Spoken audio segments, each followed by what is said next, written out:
Près de 500 personnes se sont dirigées en cortège vers le monument aux morts du cimetière de la Vallée-Favière pour commémorer le centenaire de l'armistice du 11 novembre à Élancourt. Les élus du conseil municipal, les associations d'anciens combattants, les scouts et guides de France et d'Europe ainsi que l'école de musique se sont associés à la ville pour organiser cette très belle cérémonie du souvenir orchestrée par Jacques Ravion, maire adjoint aux affaires générales et aux devoirs de mémoire.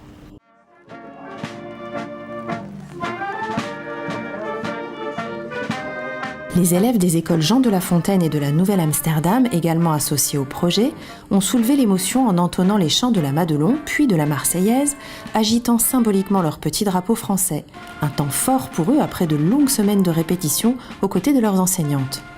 Grâce aux précieuses recherches de l'association de généalogie Racine, les enfants ont ensuite lu les biographies des 12 soldats poilus d'Élancourt, morts durant la Grande Guerre. J'ai été fauchée bien vite à Vichy le 15 octobre 1914. J'avais 29 ans. Je m'appelle Fernande Boulard, je suis née le 7 septembre 1871. Avant la guerre, j'étais maçon. Ma femme Louise et moi n'avons pas eu d'enfants. Je suis partie au front à 43 ans comme soldat au 29e régiment d'infanterie.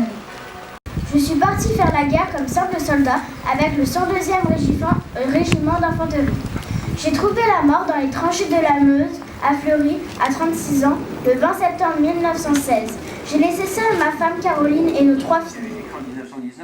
La cérémonie s'est déroulée sous une pluie battante qui n'a pourtant pas arrêté les familles, présentes en nombre pour partager ce grand moment d'histoire avec leurs enfants et leurs petits-enfants. Un devoir de mémoire essentiel pour les jeunes générations, comme l'a rappelé notre maire, Jean-Michel Fourgousse. Alors aujourd'hui, c'est une journée à Élancourt de rassemblement d'abord, d'union et également de rappel de ces valeurs, d'honorer les morts de nos guerres qui nous permettent aujourd'hui d'être en liberté.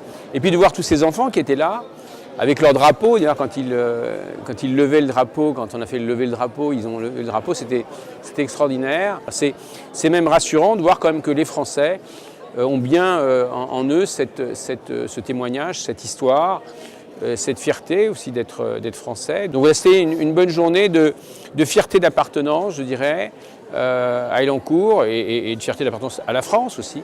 Donc c'est plutôt rassurant pour tous les élus de France.